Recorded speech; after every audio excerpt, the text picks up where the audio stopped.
chances are if you've clicked on this video, you might be feeling a little bit sad. So just wanted to give you a friendly reminder that life is beautiful, even in the wintertime. What I wanted to touch on today is the things that I've been learning just in this process so far. I mean, honestly, I've been to 3 open mics, but for some reason or the other, never really booked any stage time. So I'm wondering what is going on. I just wanted to document my progress as well as the benefits that I've received so far. I mean, honestly, it's just like the first week, but I'm growing. I'm definitely growing. And I wanted to share and maybe inspire some people that are sad, are feeling socially anxious, and that's incredibly common in the world that we live in today. Maybe if they can catch some of the light that, I've been receiving just from the creative act of comedy, I think that might be helpful. And a little bit about me. I mean, I was very depressed and anxious. I still do. I still suffer from depression and anxiety. And I've always felt like an outsider. I've always felt like, people were looking at me and judging me and that I didn't have anything good to contribute.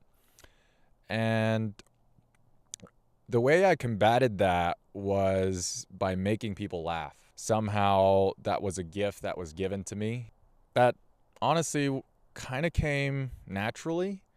I think that's one of the beautiful parts about this game called life is that sometimes what we can consider to be our greatest weaknesses can be our greatest strengths, right? So in those periods where I was very dark, I was very lonely, and I had to push myself out, really the only solution was to laugh, right? To laugh at my anxiety, to laugh at my depression. The beautiful thing about laughter is you forget about your problems, right? Who still thinks about their problems when they're laughing, right? It's an uncontrollable way of being happy, right? Kind of what I've been learning on this journey so far, and the stage I'm in right now is it's not that accomplished. I mean, I haven't even gone on stage yet, but I think the act of joke writing is very therapeutic in a way when you're able to look at your life and a lot of things go wrong as they inevitably do, but I think God places those funny little details just to keep you motivated and realize, hey, this life isn't supposed to be all that serious. And for me, it's a creative exercise, right? How can I frame where I'm at in life right now, my insecurities, my anxieties about the future, my traumas, and frame that in a way that can actually serve good to people, right? That can help people. Just drawing upon where I'm at in life right now, it turns out I have a whole bunch of material I can work with, right? I mean, I'm writing bits about this, but my dad does adult circumcisions. And yeah, I know, it's kind of crazy. That was actually my first job out of college, was building his website for him and then doing the sales and marketing. So getting all these inbound leads that would talk about their dicks all day and talk about, what was wrong with it. And a couple of people, they said that their wives had left them to being uncircumcised, which is, don't you know what you signed up for? But you don't know why you're going through the things that you're going through.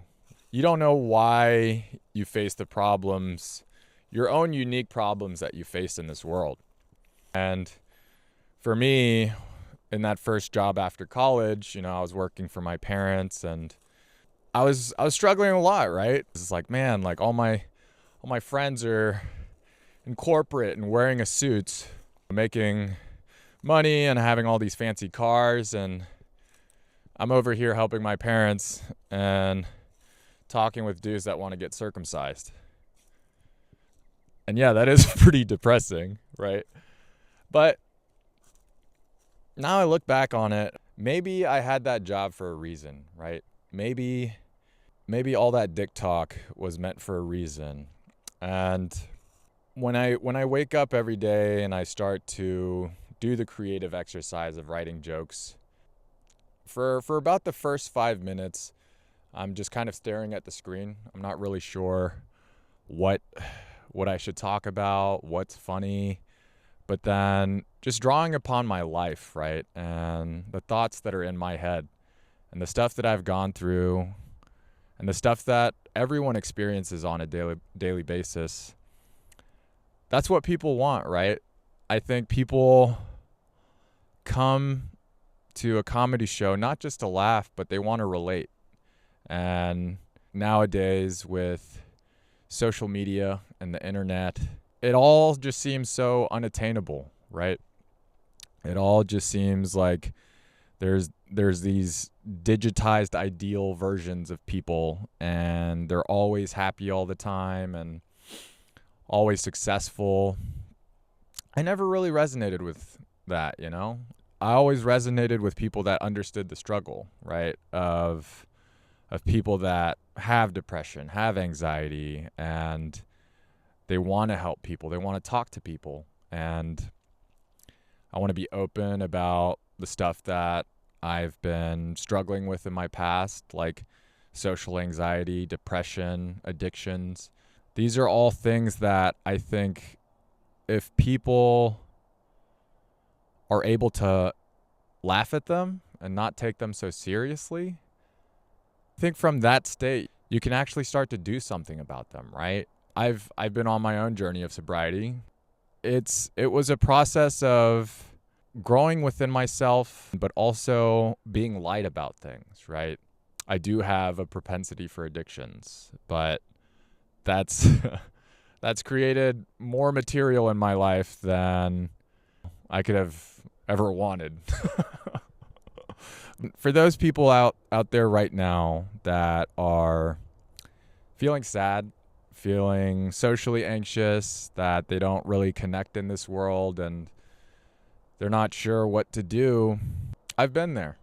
And it's not an easy place because you want to find the way out, but the way out isn't readily available. And for me, the way out was in. Really had to dig into myself, let go of so much shit. I had to let go of my own limitations. I had to let go of the bad shit I was telling myself. I had to let go of bad relationships and thinking that I needed to drink in order to have a good time.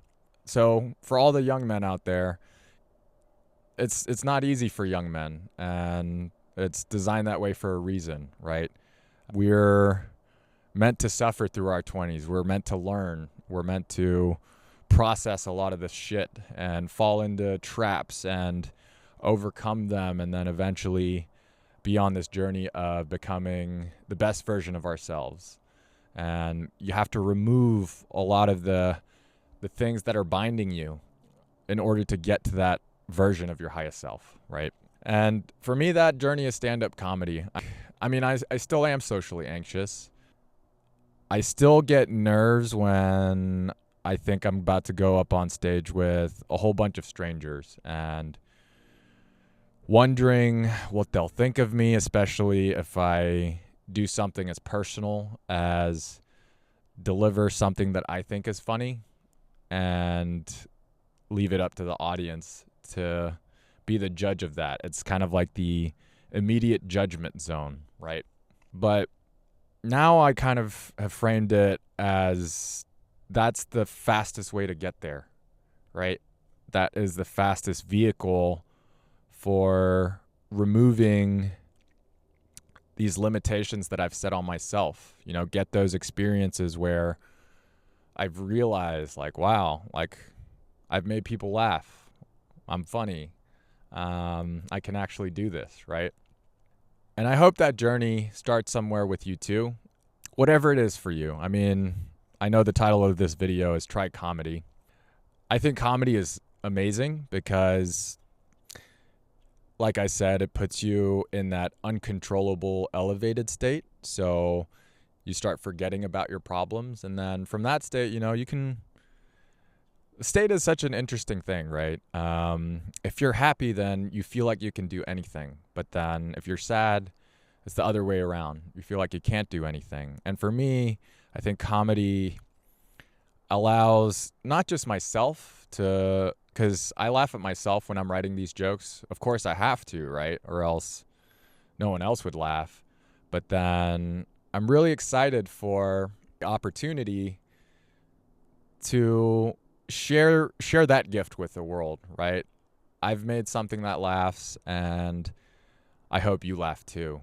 And as creators in this world, isn't that what we're supposed to do, right?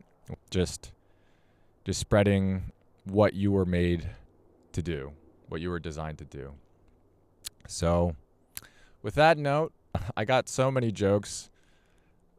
I'll probably have to cut a lot of them just for YouTube, but yeah, stay tuned.